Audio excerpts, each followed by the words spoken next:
Good morning, Claire. Good morning, Hayley. Thank you. Good morning. Morning. Our 6 simple questions. Go on, Claire. You were here first, so I'm going to ask you to introduce yourself. So I'm Claire Wilmot and our business is Your Support Team.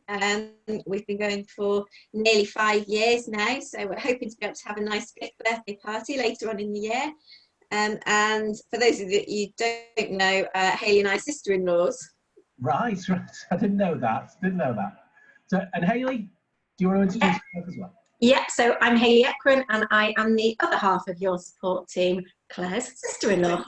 Great. And Hayley, Claire, do you want to answer how did Your Support Team all start? So. Yeah, so I had been self-employed for probably about 8 years as a virtual assistant. And it was something that I'd done to work around having my children and to be a bit more flexible around them from my previous job. And then about 7 or 8 years into it, my dad's business had a massive fire and everything got destroyed. And he was very paper-based with all his bookkeeping and his accounts. At the time, Claire was on maternity leave and we were like, right, what can we do to help my dad? And we kind of joined forces, got all of his paperwork back for him as much as possible. We probably got about 90% back for him, and then started having discussions on, right, how could we work together going forwards? Right. Anything you want to add, Claire? Well, I think the other thing that we really saw was we saw a real opportunity with Xero and with the accounting software that we use. So Hayley was already using that for some of our clients. I think the other big opportunity we realised was that there was a real gap in the market between somebody having a basic bookkeeper and what an accountant did, a traditional accountant. So we saw that there was a gap in the market we could help to fill there with a bit more advice, support, monthly reporting for our clients, which they hadn't really had before. Right. Great. So, you both come to the lunches. We like to ask personal questions so everybody gets to know each other. So, Claire, I think I know what you're gonna say. When you've got your spare time, what do you do with it? Do you have any hobbies or passions, or is it full-time kids? Absolutely, yeah. So my children are 5 and almost 2, so they are quite demanding at the moment. So there's not a great deal of time for a lot of personal time. I guess if we do get a break, we like to go out for a meal, and we enjoy going to see bands and follow a couple of Manchester bands. So yeah, but it's mostly the kids. We're doing that again soon. Now, Claire, what you don't know is when we last did the business network, I think I said, what do you want to be remembered for? And Hayley said, being the last at parties. So, Hayley, what do you do with your spare time? Well, I like to go out and socialise. I'm a firm believer in that life is for living. Get out there and enjoy yourself. Take as many opportunities as possible. I've been known to do some quite random things. I've been a zombie extra in a zombie film. I have done a Tough Mudder about 4 years ago, which was like a 12-mile military style obstacle course. And yes, I am known for liking a good night out and rolling in the early hours of the morning. Like Claire, I like to go to a lot of gigs. I've had 2 festivals that were booked for this year, which one's definitely been cancelled, the other one looks like it's being cancelled.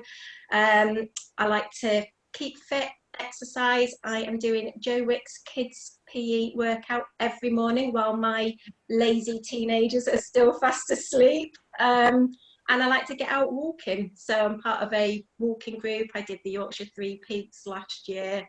So yeah, I just like to keep myself busy. Brilliant. Now, I'll follow on with you, Hayley. Podcasts. Do you listen to any podcasts at all? Anything you recommend? No, I'm only just coming to podcasts. My husband bought me some AirPods last week because I listened to my first ever podcast and was raving about what a revelation it was to just kind of get away from my desk, feel like I was still doing a bit of work and sit in the garden listening to a podcast. So I've been spending the week writing lists of all the podcasts that I want to start following and looking at. So no, it's all very new to me. One of our clients does a lot of podcasts, and he's from a company called Think Productive. Graham Alcott, and so I'm starting to listen to his. But no, I've been listening to some of your YouTube interviews last week and scribbling down the podcasts that people are recommending. Great, brilliant. Claire, have you got any time for podcasts? Not a great deal, no. And it's not really something that I've really had a chance to sort of investigate further. I guess what I try to do is to pick up things on social media as and when I've got time and sort of fitting it in more quiet moments. I think somebody who did probably inspire both of us was Brad Burton.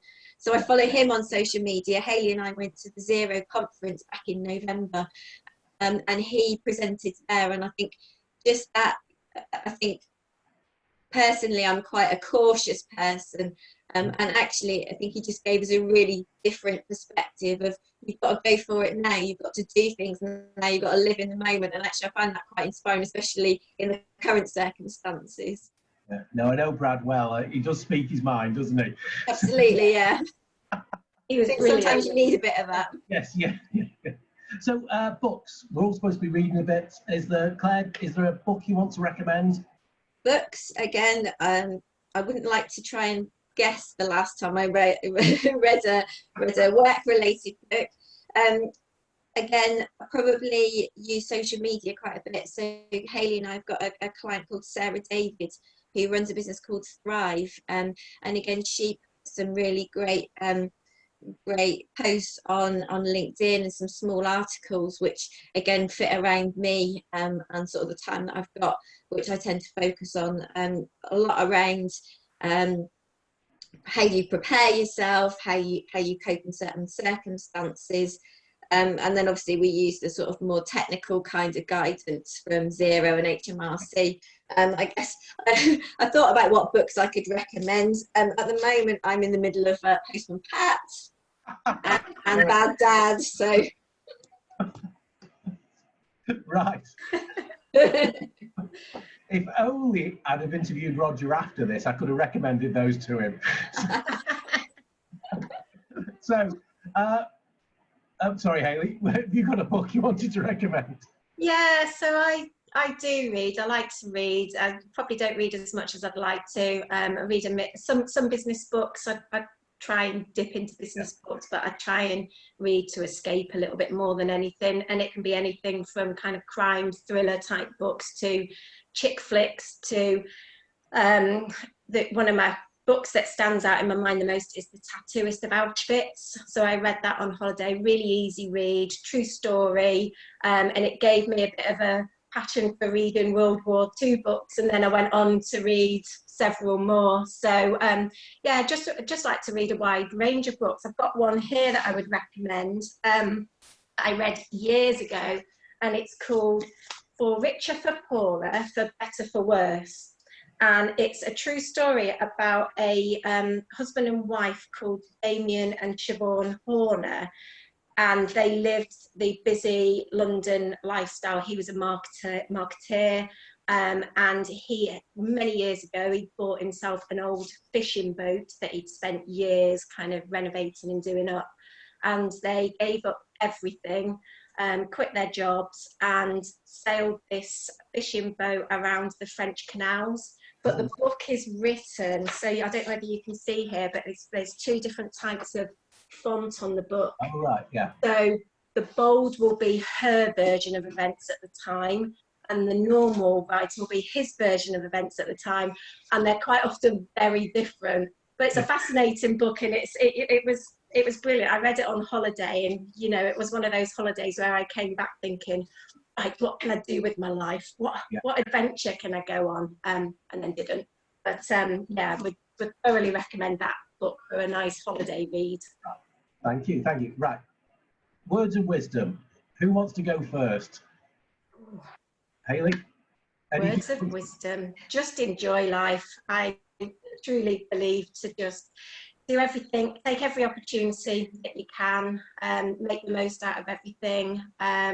I had a couple of dip weeks during this. I think everybody's had their week where they dipped, and you know, it's kind of like, right, just try and pull yourself out of that and actually see the positive in things. You know, there's a lot of people that are doing well out of this situation. There's a lot of businesses that are thriving, but there's also a bit of time to kind of stop, take a look at what you have got, and try and make some plans for when we all come out of this. Yeah, and Chris Brimley actually wrote about it on LinkedIn last week, saying that it's a good time to empty your mind and rethink things as well.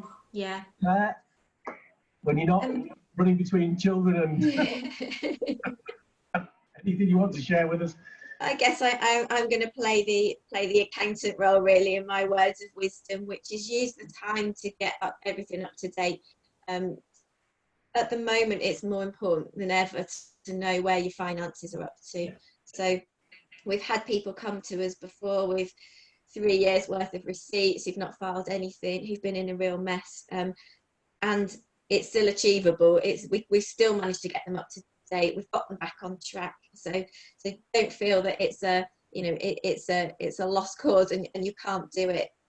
Get up to date, know where you're up to, and I think that will really help people to plan for the future and reflect on their businesses at the moment.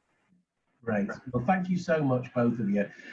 It's nice to see you both kind of like in the same room at the same time, because normally have one of you at one meeting and another one at another meeting. So, unless it's Christmas, of course. So yeah, no, thank you so much for doing this. Yeah, thanks, Simon. Okay, thank you. Thanks, take care. Thanks. Bye, Win. Bye. Bye.